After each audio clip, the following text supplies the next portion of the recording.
Bonjour à tous, ici Piero San Giorgio. J'ai l'immense plaisir de recevoir ce soir Gilles Lartigot. Salut Gilles. Salut Pierrot. Ça fait 10 ans que ton premier livre, Hit, est sorti, qui a ensuite été suivi par Hit 2, qui sont des livres essentiels, fondamentaux que nous devrions tous avoir. J'en ai plusieurs copies, je les ai offertes à mes enfants, j'en ai filé à des amis. Et ces livres ont eu beaucoup de retentissement, ils ont eu beaucoup de succès. Et aujourd'hui, tu sors, 10 ans après, un manifeste. Alors, c'est quoi la différence entre un livre et un manifeste, tout d'abord? Alors, j'ai trouvé ce mot, si tu veux, manifeste, adapté à ce livre, parce que je ne voulais pas que les personnes, notamment celles qui me suivent, celles qui m'ont connu par les deux premiers livres, tout le monde s'attend à un hit numéro 3, hein, comme toutes les grandes séries. Ça va venir. Je voulais sortir, tu sais, moi je viens de la musique, comme un EP, tu sais, une espèce d'album de transition, etc. Et comme j'avais commencé à aborder ce sujet des 10 ans de hit, je l'ai fait cette année. D'ailleurs, là, je sors un documentaire en VOD, je sors un show-conférence également en VOD, je t'en dirai un petit mot à la fin. Je voulais non pas clôturer ce chapitre, mais faire un point, faire un bilan. Et je voulais que le bilan soit lucide, sans concession, en traitant de tous les sujets que j'avais abordés dans le premier tome, dans Hit, il y a 10 ans, et notamment sur l'évolution de notre alimentation et de l'industrie agroalimentaire, de l'impact sur notre environnement, etc. Je me suis je me suis mis à faire ce travail, un petit peu de recherche pour les journalistes. Enfin, je voulais revenir avec le format Bible. Tu vois, j'ai sorti Hit en format Bible, donc tu l'as également reçu. C'était pour rappeler voilà, la sortie de ce livre qui est encore terriblement actuel. Et en faisant ce travail préparatoire pour les journalistes, je me suis aperçu un petit peu comme toi, quand tu commences à gratter, à fouiller, à faire des recherches, que ça prenait de plus en plus, je dirais, consistance, forme. Et j'ai voulu sortir donc ce livre que j'ai appelé Manifeste, parce que le format est beaucoup plus petit, il est plus réduit, donc il fait moins de 100 pages, il y a beaucoup de références, il y a beaucoup de chiffres. Je ne voulais pas que les gens fassent l'amalgame entre mes livres et ce manifeste. Voilà pourquoi je l'ai appelé manifeste, avec une introduction, avec une conclusion, mais sans forcément mettre de l'émotion, parce que tu peux en témoigner. Dans mes deux premiers livres, je faisais vraiment appel, je dirais, à ce côté non pas émotif, mais à notre, voilà, je dirais à notre conscience collective, notamment par rapport à l'exploitation des animaux en élevage intensif, mais pas que. Donc voilà, j'ai appelé ce livre Manifeste pour qu'il n'y ait pas confusion entre mes deux livres. Voilà. Oui, j'ai beaucoup aimé le format. Alors, c'est un format qui est plus petit, qui est concis, qui n'est pas politique et qui n'est pas émotionnel ni un avis. Et la jungle alimentaire est donc un livre que vous pouvez lire, que vous pouvez garder comme référence. J'ai d'ailleurs pris pas mal de chiffres, on va en parler, qui me servent pour mon travail également, mais qui est aussi un livre que vous pouvez offrir, utiliser pour lancer un débat, parce que justement, vous n'allez pas vous faire des ennemis en offrant ce livre, en le partageant. Il n'y a pas de, voilà, il n'y a pas de parti pris, on va dire, émotionnel et politique. En revanche, il est très méta. Il se passe à un niveau où on montre les chiffres durs. Il y a plus de 260 références informationnelles scientifiques de référence qui donnent des éléments factuels. Par exemple, je vais en citer, j'en ai noté quelques-uns. Certains sont déroutants parce que c'est la réalité. Par exemple, on parle toujours de la Startup Nation. Tous les présidents, les ministres veulent lancer la technologie, les services, etc. Mais on oublie que, par exemple, en France, l'agriculture, l'industrie, malheureusement, c'est devenu une industrie agroalimentaire. Alors, je note, hein, c'est le premier secteur industriel qui a progressé de 2014, donc en 10 ans, de 2014 à 2024, de 170 milliards à 200 milliards, donc plus 15%, malgré la crise, malgré les difficultés, tu en parles dans ton livre, les suicides de tous les jours d'agriculteurs, la faillite des petits exploitants. Il y a aussi des bonnes nouvelles dans ton livre, on en parlera peut-être. Et c'est en 2021, pratiquement 460 000 personnes employées, 17 000 entreprises actives et c'est 20%, la France par exemple, c'est 20% de l'agriculture de l'Union européenne. C'est une industrie gigantesque, donc il y a des milliards en jeu, des centaines de milliards en jeu. On l'oublie, c'est non seulement ce qui nous nourrit, mais c'est aussi ce qui fait gagner beaucoup d'argent à beaucoup de gens. À beaucoup de gens, et avec également l'Europe, si tu veux, qui va nous ponctionner. Notamment au niveau des subventions. C'est vrai que la France est le pays qui reçoit le plus de subventions de l'Europe, à peu près 30% de la PAC, qui est la PAC qui est le plus gros budget, là aussi européen. Tu vois, c'est pour ça que ce qu'on vit en ce moment avec le Mercosur, avec la crise des paysans, pas qu'en France, hein, il faut savoir qu'il y a d'autres pays aussi qui sont remontés contre cet accord, mais ça va bien au-delà de l'accord. Ça va à cette appartenance à cette Union européenne, si tu veux. Parce que je veux bien concevoir qu'après la guerre, dans les années 40, 50, il y a eu cette invasion américaine avec le plan Marshall, qui a visé, si tu veux, à aider la France, et notamment les pays européens, à se reconstruire, parce qu'il faut pas oublier, quoi, on était quasiment en famine, hein, on n'avait plus rien, donc machines-outils, création de crédit agricole, avec remembrement des terres, etc., agriculture donc intensive, produits transformés, ultra transformés, etc. Donc notre bouffe s'est américanisée, notre production également.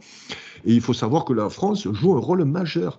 Vraiment, nous vivions dans un pays qui est vraiment et qui est puissant, qui a fait l'Europe. Et on a tendance à l'oublier parce que la France, malheureusement, je dirais, sa voix est de moins en moins entendue. Je pense que le dernier coup d'éclat, c'était Giscard avec Villepin, je pense.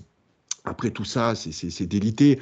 Mais la France pèse encore très très lourd, notamment au niveau de la production agricole. Alors, tu parlais de l'industrie agroalimentaire. Il y a bien sûr les produits non transformés, hein, qui est l'agriculture. Il y a aussi après tous les produits ultra transformés, transformés et ultra transformés. Donc toute cette nourriture, en fait, qui compose quasiment 80% de notre bol alimentaire. Et si tu veux, à partir de ce constat, dans le livre, donc la jungle alimentaire, il y a 7 thèmes. Ça, c'est le premier thème, c'est l'industrie agroalimentaire. Voilà. Qu'en est-il? Et comme tu l'as vu, ça continue à progresser. Bon, en plus, là, avec l'inflation, avec les nouveaux produits qui sortent, etc. Donc, il y a de nouvelles perspectives. Il y a un marché qui est en train, je dirais, de se reconstituer parce qu'il y a, par exemple, moins de consommation de viande rouge au bénéfice de poulet. On consomme beaucoup plus de poulet, mais j'ai mis l'accent, et je pense que tu l'as vu, sur le côté politique, en fait, de notre alimentation. Sans, comme tu l'as dit très justement, que ce soit pro-gauchiste ou pro-droitard. Hein. Voilà, je ne suis pas centriste non plus, si tu veux. Ni viandard, ni vegan. Ni viandard, ni vegan. Voilà, j'ai essayé, tu vois, d'être autant que faire se peut objectif. Et je pense que je l'ai été. Parce que tu vois, ce manifeste, je l'ai déjà promis à certains députés, donc en début d'année, qu'ils soient à gauche ou à droite. Voilà. C'est un constat vraiment réel une photographie, si tu veux, de ce qu'est l'industrie agroalimentaire, mais pas que, c'est aussi nos habitudes d'achat, etc., comme tu l'as dit, avec voilà, du passif, des choses qui sont restées en stand-by, un peu d'amélioration au niveau du bien-être, ce qu'on appelle le bien-être animal, mais également toute une dérive que j'ai dénoncée dans HIT, notamment la dérive des produits transformés, du sucre et du diabète. Tu vois, il y a des chiffres pour moi qui ont été, qui sont stupéfiants. Par exemple, le diabète, tu vois, a doublé en 20 ans. Le diabète, c'est quoi? C'est l'excès de sucre. On est d'accord, tu vois. Tu regardes le nombre d'obèses. Obèses en surpoids, 1 personne sur 2 en France. Tu vois, le taux chez les enfants qui explose également. Et ça c'est quand même assez, je dirais, symptomatique de cette dérive de notre alimentation que je dénonçais dans HIT et qui continue, je dirais, inéluctablement, voilà, à gangréner notre santé parce que voilà, on est ce qu'on mange, donc voilà, les maladies aussi se sont développées depuis 10 ans. Oui, et c'est là le fond je trouve, le fond de ton livre. Un des grands thèmes, c'est que justement, cette industrie, cette machine qui s'est mise en place, tu fais bien de le rappeler, après la Deuxième Guerre mondiale, avec tout ce fait qu'on ait poussé le lait pour apporter de la calorie, alors que ce n'est pas bon pour l'être humain, et qu'avant la Deuxième Guerre mondiale, le lait était très marginal. Tu l'expliques dans tes livres précédents. Mais tout cela nous amène maintenant, 70 ans après, à en fait des problèmes de santé majeurs. Tu parlais du diabète, il y a plein d'études que tu mentionnes qui montrent les liens entre la consommation de certains produits et, par exemple, les accidents cardiovasculaires et d'autres. Oui. Et ça, c'est un drame parce que ce sont maintenant, désormais, nos enfants. Moi, je viens de me rendre compte, au fur et à mesure des années, hein, le sucre, on se rend compte qu'on est addict. On se rend compte que nos habitudes qu'on a prises dans l'enfance nous ont rendus addicts sans qu'on y réfléchisse, au jus de fruits par exemple, ou alors céréales le matin. Céréales, oui, j'allais dire, moi quand j'étais gamin, mon père me ramenait des céréales des États-Unis. Moi aussi. C'était super bon, c'était comme des bonbons, elles étaient colorées, c'était sucré, c'était bon. Puis c'était écrit des céréales, donc on se disait c'est bon pour la santé des céréales. Et non, et non, et non. Bref, et donc tu reviens par des chiffres à cette importance de la santé. Et on ne peut pas dissocier la santé, l'industrie, la politique, la prise de conscience finalement des gens pour d'une part changer et changer le système. Or, on a l'impression qu'on va dans le sens opposé, et c'est pour ça que c'est un manifeste important. Tu parlais du Mercosur. Explique-nous Ouais. peut-être vers quoi on va avec ce traité. Ben en fait, je me suis rendu compte que la France produisait énormément. Tu vois, on est le premier producteur de viande bovine, on est le premier producteur d'œufs européens, tu vois. Et malgré tout, on importe quasiment 20% de nos denrées alimentaires. Ouais. 20%, c'est un chiffre qui est pondéré parce que, par exemple, les fruits et les légumes, c'est entre 40 et 60%. Tu vois. Ouais. Un poulet sur deux qui est consommé en France est un poulet extra-européen. Donc là aussi, ça commence à être problématique. Alors, on parle beaucoup des poulets ukrainiens, tu vois, mais bon, c'est une goutte d'eau Ouais. dans les Le importations. Brésil et la Chine qui produisent beaucoup. Mais voilà, le Brésil, la Chine, il y a des produits, il y a des producteurs, bon, la Pologne aussi produit pas mal. Il y a des producteurs, en tout cas, aussi en Europe, tu vois, il y a tout un. Voilà. Mais le problème, c'est que les produits qui viennent notamment de pays extra-européens n'ont pas les mêmes normes. Donc, ce sont des poulets qui vont recevoir des antibiotiques, qui vont recevoir donc de la nourriture OGM, qui existe aussi en Europe, hein, mais qui est quand même assez légiférée. Donc, ce sont des pays également où la main-d'œuvre est bien moins chère, comme en Espagne. Pourquoi les fruits et légumes sont moins chers en Espagne qu'en France? Ben, parce que c'est le coût de la main-d'œuvre. Donc, tu vois, c'est des questions inégalitaires au niveau des salaires, que ce soit des salaires européens. Donc, ça impacte notre économie et ça impacte surtout les agriculteurs, en fait, ils n'ont pas les mêmes règles. Ils doivent s'aligner sur des contraintes européennes qui sont, en fait, mis de côté pour ces produits qui vont arriver notamment d'Amérique du Sud. Et là, ça peut être, voilà, ça va être du porc, ça va être donc des matières végétales également. Donc ça met en danger notre économie, en fait. Tu vois, en fait, moi, je suis pas forcément un intermondialiste, tu vois. Je ne suis pas contre le capitalisme ni contre la mondialisation. Mais je me demande aujourd'hui euh, si cette dérive n'est pas allée trop loin. Est-ce qu'il n'y a pas des mesures qui devraient être des mesures protectionnistes? On parle, tu vois, de souveraineté alimentaire. C'est quoi la souveraineté alimentaire? C'est un pays qui va produire pour son peuple, ses citoyens. On est d'accord. Tiens-toi bien, Pierrot, la France peut être autosuffisante au niveau de l'alimentation, que ce soit les produits de base ou que ce soit les produits transformés. Mais aujourd'hui, sous contrainte en fait, d'export, en fait, des fois à exporter, on va gagner plus d'argent, etc. Donc on envoie nos produits à l'étranger, on en importe. Donc il y a tout un déséquilibre. Mais surtout, il y a des contraintes européennes. Tu ne peux pas aujourd'hui fermer les frontières. Et là, je ne vois pas aujourd'hui l'avenir de l'agriculture en France tel il devrait être repensé, c'est-à-dire revoir le remembrement des terres, réinvestir dans l'agriculture biologique, les petits éleveurs, les petits producteurs, parce que paradoxalement, ceux qui produisent, tu vois, de la viande de qualité, je cite très souvent mon ami Pierre-Guillaume Mercadal dans le Sud-Ouest, qui va produire là à peu près une centaine de cochons sur les 2 ans, ces bêtes sont déjà vendues. Tu vois, il va vivre bien de sa production. Il faudrait qu'il y ait des milliers comme ça de petits producteurs. Tu vois, la France aujourd'hui se désertifie. Et donc, on a poussé, en fait, depuis les années 60, les agriculteurs à produire de plus en plus, devenant de plus en plus gros. Pourquoi? Au plus tu es gros, au plus tu reçois de subventions. Tu vois?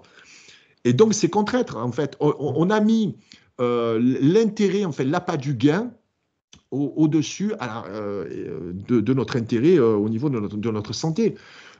Et ça, on ne peut pas, on n'a pas les clés du camion, donc on ne pourra pas, comme ça, légiférer ou avoir un minimum de protectionnisme français dans l'agriculture et dans d'autres choses également. Je ne parle pas même de cette immigration, je dirais, intensive et non contrôlée.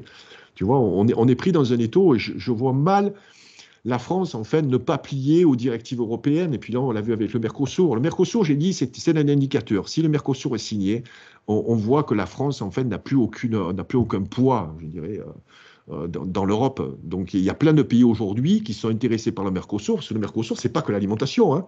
Non, C'est des non. bagnoles pour les Allemands, tu vois, c'est toutes les machines-outils, etc. Donc, c'est un marché, paraît-il, immense. Mais qu'est-ce qu'on a à y gagner, nous, Européens? qu'est-ce qu'on produit. Et c'est vrai que dans ton livre, tu amènes finalement, je trouve, les bonnes questions qui sont celles de, tu mentionnais la production, d'abord donc dans cette production agroalimentaire de qualité, probablement de petite taille, où finalement on a des bonnes marges, où on peut gagner sa vie Exactement. correctement. Et c'est quelque chose que l'on voit d'ailleurs aux États-Unis depuis une quinzaine d'années. C'est le segment dans l'agriculture qui a le plus forte croissance. Ce sont les petits maraîchers, les petites fermes, les petits producteurs. Alors, tu parles beaucoup du bio. Donc, on ne sait pas si le label bio veut vraiment encore dire quelque chose lié à la qualité, mais en tout cas, on a des produits, comme tu dis, voilà, on a des produits de saison qui prennent le temps d'être maturés, produits. Mais Tu me oui, donnes le oui, cas des tout à fait. cochons. Trump semblerait-il, a sélectionné comme conseiller au ministère de l'Agriculture de sa nouvelle administration quelqu'un que j'ai interviewé qui s'appelle Joël Salatin Ouais, bah oui, tu et vois, ça qui est c'est utile. voilà, quelqu'un qui est pour justement le développement de cette agriculture de saison Ouais, biologique, ouais, humaine, même si c'est pour les animaux, elle est humaine, c'est-à-dire que ouais. in fine, c'est l'humain qui va manger ces animaux, donc s'ils sont dégueulasses, c'est de la dégueulasseté qu'on va prendre en Ouais. nous. Tu parlais des hormones, plein de produits. Aux États-Unis, c'est pire. Hein. Et tout cela, en fait, voilà, il y a une approche de la part du producteur qui doit peut-être changer. Mais simultanément, tu en parles dans La jungle alimentaire, ton nouveau livre, donc, que je conseille à tout le monde absolument de lire.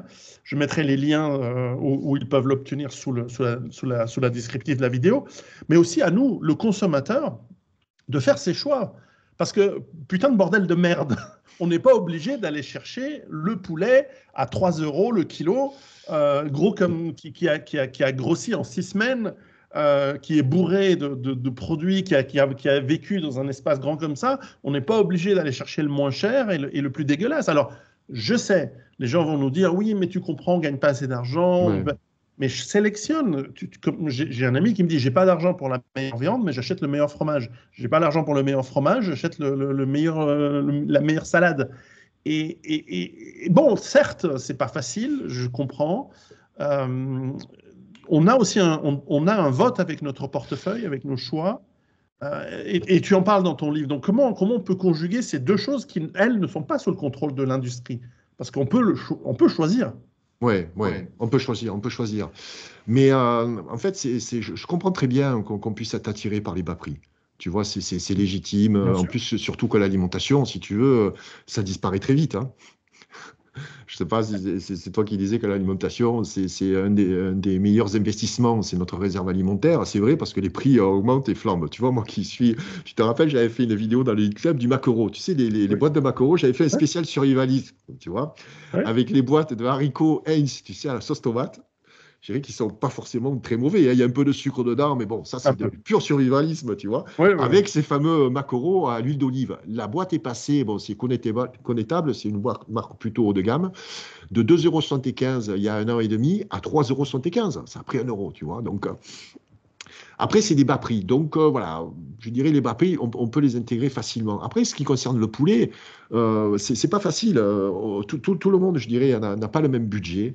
On peut bien se nourrir, je dirais, dans tous les budgets, mais malheureusement, depuis des décennies, hein, depuis notre plus tendre enfance, on mange plus par gourmandise que par nécessité. Tu vois, ça c'est quelque chose, je pense, qu'avoir trouvé comme Coupable. Chen Shuar, la cause des causes, tu vois. Je suis coupable. Non, mais tout le monde est coupable, Pierrot, pas Ah, que toi. Tu vois, je veux te mais dire, c'est nous super bon sommes de tous, tu manger. as dit le bon C'est mot, en génial. fait, nous sommes des drogués, nous sommes des addicts, hein, nous sommes des junkies, en fait. Le sucre, le gras, c'est vrai que c'est cette appétence. Donc, on n'a pas forcément, je dirais, l'instinct d'aller chercher, je dirais, le meilleur produit, de mettre un petit peu plus cher pour avoir un produit, je dirais, de qualité. Parce que souvent, les produits hein, qu'on dénonce, les produits qui sont élevés dans les élevages intensifs, la chair est beaucoup plus tendre, tu vois, que du poulet qui va être élevé pendant 3 ou 4 mois. Et ça, les personnes n'aiment pas forcément cette chair qui est un peu plus ferme, tu vois. On cherche du poulet style nuggets, tu vois. Donc là aussi, il y a toute une dérive. En fait, je pense que c'est une question d'éducation. Moi, je suis toujours passé par, non pas la victimisation, la culpabilisation, je suis passé par non pas par l'exemple non plus, je ne veux pas m'ériger un exemple, mais je pense que lorsqu'on a conscience que on est ce que l'on mange, tu vois, de façon bien pensée. C'est-à-dire que notre énergie, on la tire de notre alimentation, de l'eau, de la calorie, chère à notre ami Fred. Salut Fred. Donc oui, là, il nous faut de la calorie, c'est vrai, mais de la bonne calorie. Bon. Et par contre, il y a eu cette dérive où notre gourmandise a pris le dessus. Du moment où on est conscient que ce qu'on mange, ça va impacter notre physique. Bon, tout le monde, je sais que tu es un adepte du régime, mon ami. Je suis des régimes réguliers depuis une dizaine d'années. C'est dur, tu C'est vois. dur, Mais tu très en dur. as conscience et à un moment donné, tu te dis, bon, trop c'est trop, allez, je vais me restreindre. Moi, je vais essayer que tu ne fasses plus de régime, mais que tu adoptes un mode alimentaire dans le temps où tu vas retrouver ton poids de forme et le garder. Mais tout ça, après, c'est dans une hygiène de vie, tu vois, Tout à fait. il faut qu'on s'active, il faut qu'on fasse du sport. Bon, toi, je sais que tu es un grand adepte de la marche. Il y a des gens qui travaillent dans le bâtiment, eux, n'ont pas besoin d'aller comme moi dans une salle de gym, tu vois, pédaler comme un con, comme ça, pour dépenser des calories. Parce que le reste du temps, je suis assis. C'est pas moi qui m'occupe du poulailler, c'est mon épouse. Donc, c'est toute une hygiène de vie, mais une fois qu'on a conscience que l'alimentation est importante pour notre corps, pour notre santé, pour notre bien-être, on dort mieux, on est plus vigoureux, on a une plus belle peau, les cheveux, etc., etc. Je pourrais t'en citer voilà, des milliers d'avantages comme ça de manger sainement et surtout, euh, pensez à vos enfants. Vraiment, je m'adresse là aux parents qui nous regardent. Bon, je n'ai pas d'enfants, je ne peux pas tester, si tu veux, les conseils que je donne. Mais je trouve qu'il y a eu cette dérive dans les années 70-80, notamment avec les céréales, avec ce sucré, tu vois, dès le matin. Et il faut qu'on arrive à freiner la consommation je dirais, de ces gourmandises. Par exemple, tu vois, dans les stations-service, n'amenez jamais vos enfants régler avec vous à la caisse. Tu vois, tu les laisses dans la voiture, les enfants. Ah non, mais c'est infernal. Écoute, la dernière fois, je suis reparti dans la station-service, j'avais un Red Bull, un Mars, tu vois. Valérie, elle me dit, mais qu'est-ce que tu fais avec ça? Je sais pas, j'ai eu envie, tu vois, la déco, elle était belle et tout. Je me dis, oh, je sais pas, on va voir les étiquettes, tu vois, on va décrire les étiquettes. Mais même moi, je peux craquer. Alors, le craquage fait partie de notre vie de tous les jours. On ne va pas devenir comme ça des gens qui sont extrêmes, stricts, tu vois, dans notre alimentation. On peut gérer comme ça notre gourmandise, mais il faut le plus possible manger sainement, notamment lorsqu'on est à la maison. Et à la maison, là aussi, il faut changer nos habitudes. La maison, c'est pas le restaurant. À la maison, des fois, je fais la soupe, ben, on va la manger pendant 4 jours. Tu vois, Exactement. donc on fait un plat qu'on va faire pendant 2, 3 jours, on va alterner avec un autre. On va pas manger un jour espagnol, italien, chinois, vietnamien, tu vois, en sortant des plats préparés, des plats surgelés. Donc, en fait, la problématique de l'alimentation est une problématique en fait qui est relativement simple parce qu'il faut manger, comme tu l'as dit, de saison, non transformés, faire la cuisine et manger raisonnablement de vrais produits, des produits qui ressemblent à des vrais aliments. Faire quelques écarts, bien entendu. Mais ça, il faut que ce soit une décision familiale. Tu vois, ce qui est compliqué, c'est quand c'est une personne qui prend en conscience, que ce soit la femme ou l'homme, il va falloir convaincre les enfants. Tu vois, comment ne plus manger de céréales le matin, comment les désintoxiquer comme ça. Tu vois, c'est un travail comme ça que je commence à faire parce que c'est comme un junkie. Il faut, du moment où il a pris conscience, il va falloir lui donner les bonnes bases, quoi, des petits trucs au fur et à mesure, amener du bon pour éliminer du mauvais. Mais la première des choses, c'est la prise de conscience que beaucoup de personnes ont eu, tu vois. Et ça c'est un point positif, parce que depuis ces 10 dernières années, tu sais, il y a le 7e chapitre, là, c'est justement la prise de conscience. Il y Mhm. a avec... alors, bon, souvent, c'est pas forcément notre camp idéologique hein, qui justement, ben là aussi, il y a une politisation, tu vois, notamment de la cause animale, de l'écologie bien pensée, etc., par la gauche. C'est dommage.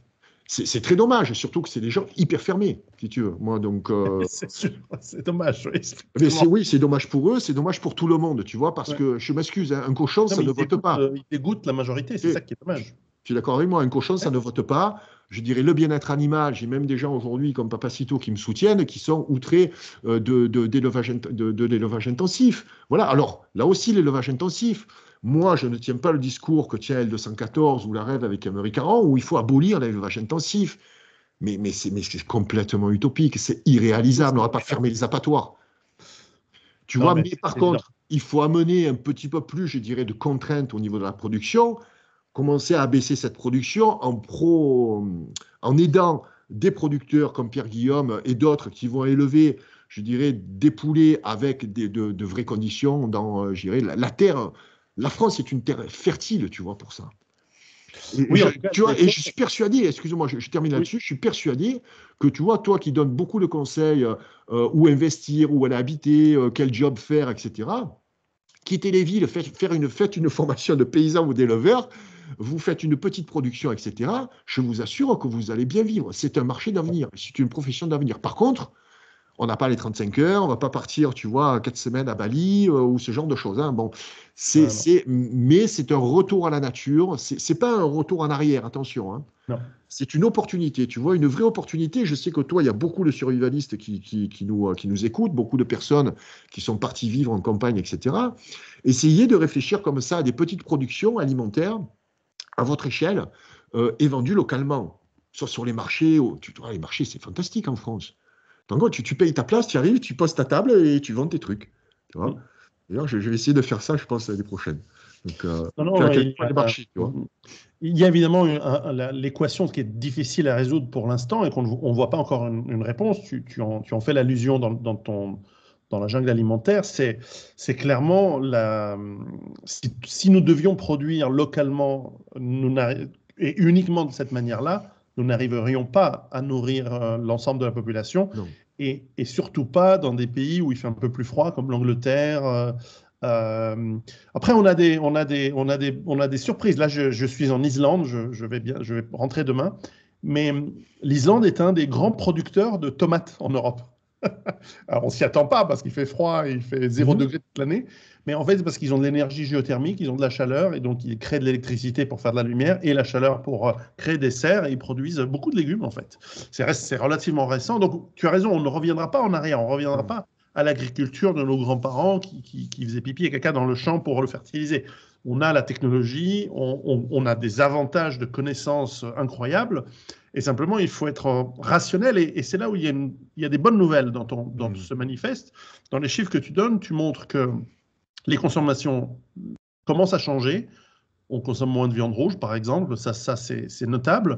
Mais aussi que finalement, ces grands groupes industriels, puisqu'ils sont attirés par l'argent, ils ne sont pas, et par le profit donc, Mm. ils ne sont pas maléfiques en soi. Ils ne veulent pas t'empoisonner. Non, Ils ils veulent t'empoisonnent gagner parce de que c'est pas l'argent. Ils cher. veulent gagner de l'argent, ils veulent produire en masse pour pas cher avec de grosses marges. Donc, Mais si on arrive à leur faire comprendre, justement par le choix du mm. consommateur, qu'en fait, ce que l'on veut, c'est de la proximité, de la saisonnalité et de la qualité, j'en vois, en tout Mm. cas, qui font une partie qui font des branches de leurs produits, qui ciblent les gens qui veulent ceci, Mm. et qui font effectivement de la proximité en faisant travailler des agriculteurs locaux. Je connais bien en Mm. Suisse ce milieu-là, qui font travailler qui font de la haute qualité et qui font. Alors certes, les prix sont un peu plus élevés, mais ils s'adaptent aux gens qui veulent cela. Quant au prix, vous savez, on peut ne pas changer de télévision à écran plat tous les 3 ans et peut-être consommer un peu de meilleure qualité. Je dis ça, je dis rien, hein, Oui, mais mais tu vois, là, c'est ça. on prend un exemple qui n'est pas forcément un bon exemple. On prend souvent le téléphone portable, tu vois. Mhm. Pour moi, c'est mon outil de travail. Avec Mhm. moi aussi, c'est un outil de travail. C'est comme un ordinateur. Ça ne se compare, on ne peut pas le comparer à l'alimentation. Voilà. L'alimentation, en fait, ça fait partie, c'est un budget. Ça fait partie de votre budget. C'est entre 10 et 20% selon votre budget, justement, votre niveau de revenu, pardon. Donc ça impacte beaucoup plus les gens qui ont peu de moyens. C'est pour ça que les gens qui ont peu de moyens vont s'alimenter low cost, entre guillemets, parce qu'ils ne peuvent pas faire autrement aussi. Tout à Tu fait. vois, c'est pas juste une question de choix. Il faut se mettre à la place des personnes aussi. On en connaît malheureusement autour de nous, je dirais, qui sont à quelques euros près dans le mois. Donc, Tout à fait. et ils ne peuvent pas manger ni à leur faim, ni par rapport à la qualité. Mais si aujourd'hui, vous avez les moyens de vous acheter, je dirais, de l'alimentation de qualité, c'est une chose. Mais pour moi, le point le plus important, même si on achète à la limite des légumes avec des pesticides, des légumes en fait normaux, parce que bon, il faut relativiser aussi l'impact des pesticides. Pour moi, vraiment, tu vois, l'impact nocif sur notre santé, c'est les aliments transformés, le sucre, etc. Les pesticides, bien sûr, avec les perturbateurs endocriniens, j'étais un des premiers en France à en parler Oui. il y a 10 ans, c'est important. Tu vois, ce n'est pas le plus important. Le plus important, c'est de se remettre à la cuisine. C'est ça le plus important, Pierrot. Tout à fait. C'est se remettre à la cuisine, éviter d'aller tout le temps au restaurant. Ceux qui vont au restaurant tous les midis, alors il y a restaurant et restaurant. Hein. Il y a des restaurants, c'est à moins de 10 euros. C'est les restaurants du midi, tu vois, où tu manges un sandwich. Le sandwich, mais c'est une hérésie. Qu'est-ce Mhm. que faisaient nos grands-parents? Ils préparaient la gamelle. Tu vois, moi, bon, on se Mais fout oui. pas de moi. À chaque fois, je pars sur Paris faire mes émissions et tout. Tu vois, il dit, ah, Gilles, tu as amené ta glacière. Bon, j'ai pas la glacière de camping, tu vois, de Patrick. Hein. J'ai ma glacière sport, tu vois, avec tous mes compartiments. Je le prépare le matin. Je peux rester 2 jours à Paris sans forcément manger à l'extérieur, tu vois. C'est de préparer vos repas. Dès lors qu'on recommence à prendre du temps sur la préparation de nos repas avec des aliments non transformés, pour moi, c'est le premier pas et c'est le plus Ouais, important, tu vois. Parce ouais. qu'on peut acheter, euh, tout le monde peut acheter des produits de qualité. Voilà. Il faut juste prendre le temps d'aller les acheter et surtout de les cuisiner. Et après, mettre ça dans le contexte familial. C'est pas facile, tu vois, en fait. Comme je te disais, la problématique, elle est facile, non transformée, etc. Et puis faire la cuisine, manger peu et tout, et tout. Mais intégrer ça après dans notre vie de tous les jours, avec le lien social, avec. Il ne faut pas se couper des amis. Tu vois, j'ai pas été tendre, notamment, tu vois, avec les végans, les végétariens, etc. Parce que là aussi, tu sais que voilà, j'ai participé aussi à ce mouvement végan, malgré moi, un petit peu malgré moi, il y a 10 ans. Les végans, aujourd'hui, il y en a moins de 100 000 en France, quand même. Hein. Il y a 0,8% de personnes végétariennes, c'est-à-dire 99% d'omnivores. Mm. Donc il y a des gens qui font beaucoup de bruit, tu vois, on en entend beaucoup parler. C'est une bonne chose. Il y a des combats que je soutiens. Il y en a d'autres qui vont beaucoup trop loin avec cette politisation, cette extrémisation avec l'antispécisme. Tu vois, cet antispécisme qui va rebuter beaucoup, beaucoup de personnes et qui va occulter des combats quand même qui sont légitimes par rapport au bien-être animal et à notre Tout à santé. fait. Voilà. Tu Non, non, vois, il donc faut c'est le une dire. problématique qui est simple, mais à intégrer dans notre vie de tous les jours, euh, c'est moins facile. En tout cas, La jungle alimentaire est un livre que je conseille, qui est excellent, qui s'imbrique dans ton œuvre. Ça devient une œuvre avec Hit 2, tes conférences, tu as sorti des DVD, tu as tout ça et qui sont, en plus, Alors parlons du thématiques. DVD. Alors, parlons du Oui, DVD et du documentaire La jungle alimentaire, parce qu'avant d'être un manifeste, donc il faut se rappeler voilà, que Hit, c'est sorti il y a 10 ans. Il y a une version, j'ai pas appelé poche, parce que j'ai appelé ça format Bible. Tu il est peux très, dire très, très que beau. je prends beaucoup d'attention à la qualité d'impression de mes livres, hein, tu peux en témoigner. Oui, Voilà. Et donc, j'avais fait à l'époque donc un DVD, c'était en 2016, qui retraçait la genèse en fait de mon livre. Et notamment, bon, pour ceux qui regarderont la DVD qui est disponible là sur ma boutique Patreon, vous découvrirez Piero San Giorgio lors de notre première rencontre, quand même, ah, Piero. C'était en 2012 au eh oui, Québec, hein, lors d'une conférence avec Alain Soral, Montréal. je me rappelle. Et donc, je vous avais rencontrés tous les deux pour une interview. Et, voilà, et j'avais publié la tienne, justement, dans la jungle alimentaire, où on voit, voilà, je te fais goûter, il me semble, du lait d'amande, et Oui, je me souviens encore on très parle bien, d'alimentation. Tu te rends compte, et ça un peut jus au venir. piment aussi. Oui, ouais. Ça va faire 12 ans donc, qu'on se connaît, qu'on continue Hmm. à parler, qu'on ne s'est pas fâché. Hein, il n'y a pas eu de Non? dispute Ah, entre nous. je me fâche avec personne, moi. Moi, Ouais, moi, je suis un peu comme toi. On m'appelle le diplomate suisse aussi, moi aussi. Donc, oui, moi, je suis très gentil ou alors je tue, mais c'est pas, ah, il n'y a pas entre les deux. bon. Bon, je me Donc, suis fâché tout le avec monde, certaines personne ne se fâche personnes avec moi. malgré moi, tu vois, malgré moi. Mais voilà, donc c'est un documentaire aussi qui retrace, tu vois, la genèse avec tous les témoignages que j'ai recueillis pendant cette époque-là. Et puis il y a aussi ce show conférence. Là aussi, je me souviens, tu l'avais vu. Ouais, Il me magnifique. semble, que c'était à Lausanne ou à Genève en Suisse. Tu étais intervenu. Et je me rappelle qu'à l'époque, je les ai toujours. Hein, il faudra que je les montre la prochaine fois. C'est des biscuits de l'armée suisse Ah oui, on en avec a. DLC, je crois, du 50 ans quasiment. Oui, Je n'ai pas encore ouvert, tu vois, ça mais dure tu éternellement, l'avais c'est offert.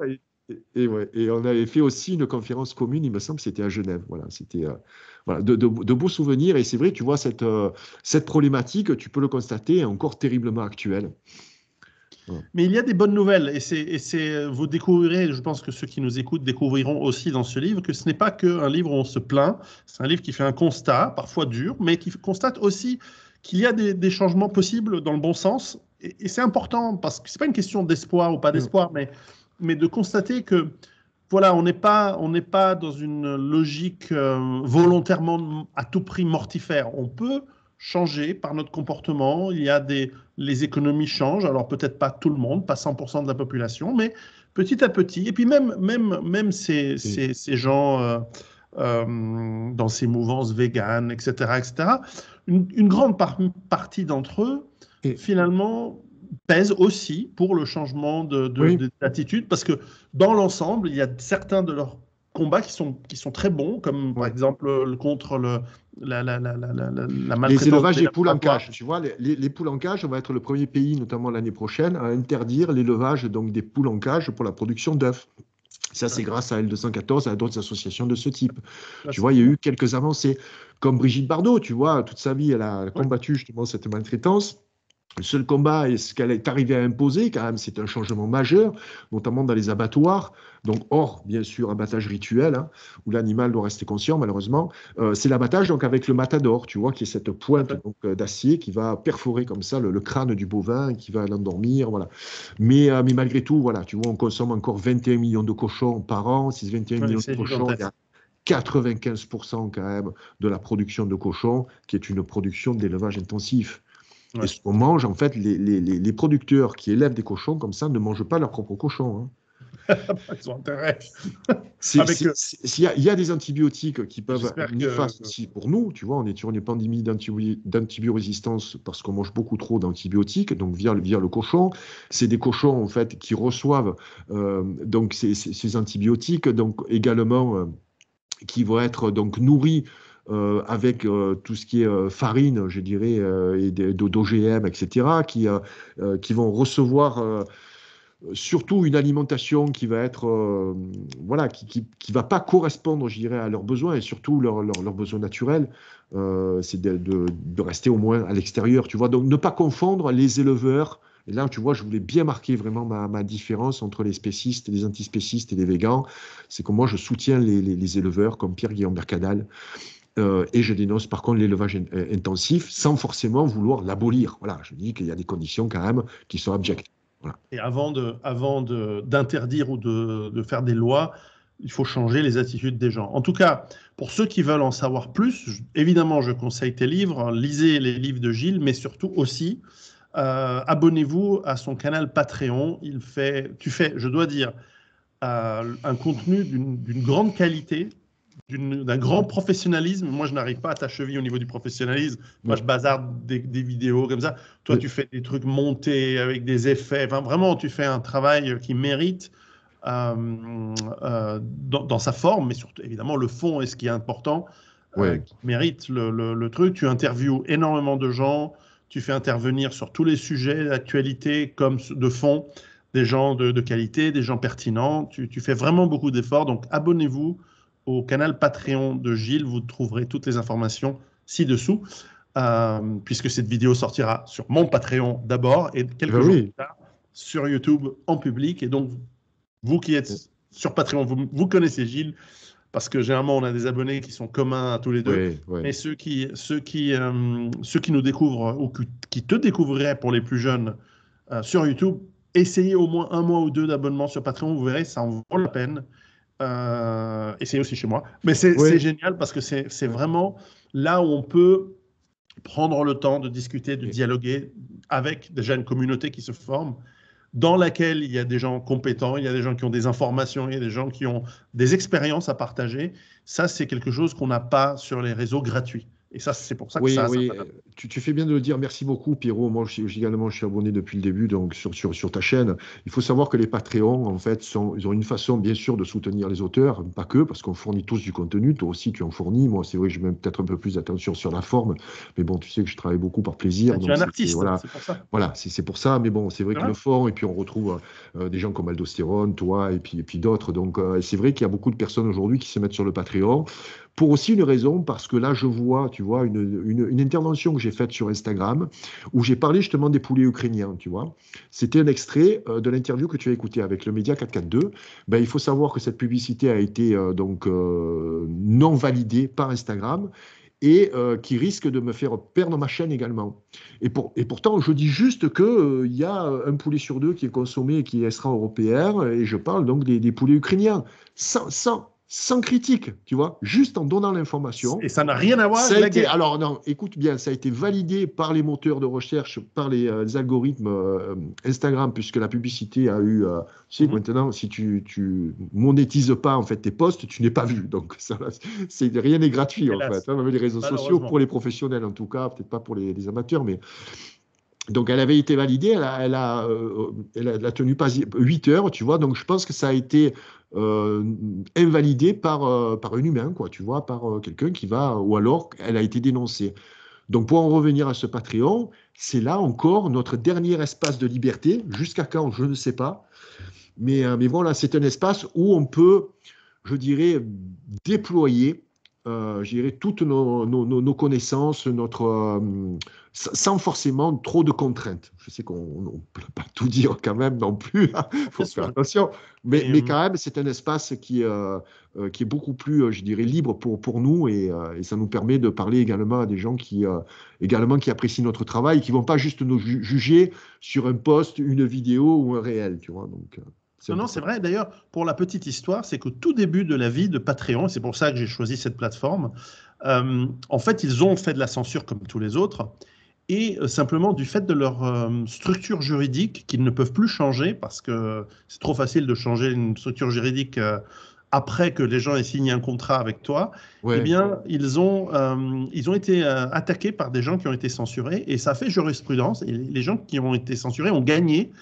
Et la jurisprudence fait que pour chaque censure non justifiée, Patreon doit payer quelque chose comme ça s'approche du million de dollars. Et donc, pour chaque cas individuel de censure, c'est Et il même va pas. falloir qu'on essaie de se faire censurer alors, parce que moi, ça m'intéresserait.